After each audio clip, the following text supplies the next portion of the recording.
ताकद नाही त्याला म्हणतात जेव्हा भाताचं शिटही पचत नसेल त्यांनी जगण्याकरता म्हणून ताक द्यावं. सर्व साधनांचं सार्व साधन नाम आहे. भवसिंधूच्या पैठणीला नेणार आहे. भवसिंधू तरी पार तयाच्या चिंतने निर्सेल संकट कराल भवसिंधू.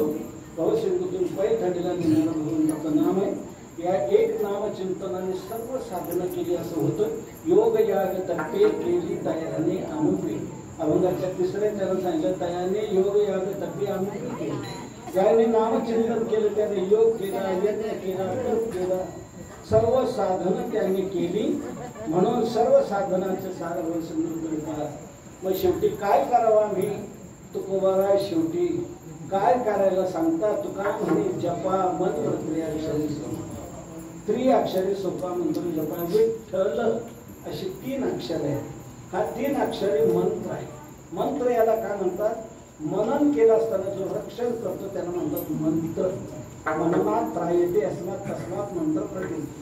म्हणून हा मंत्र आहे. 3 अक्षरी मंत्र आहे. विठ्ठल विठ्ठल मंत्र सोपा. 3 अक्षरी हा सोपा मंत्र आहे. याचा जप करा म्हणतात. सोपा कसा? याची चतुसूत्री सांगून सेवा संपवतो. कोणीही जपा, केव्हाही जपा, कुठेही जपा आणि कसाही जपा. इतकी सुलभता फक्त नाम मंत्रात आहे. कोणी जपा. सगळ्याचे ते करू शकतात, तरुण करू शकतात, म्हातारे करू शकतात, श्रीमंत करू शकतात, तसे गरीब करू शकतात, सुशिक्षित करू शकतात, तसे अशिक्षित करू शकतात. सर्व ब्राह्मण क्षत्रिय वैश्य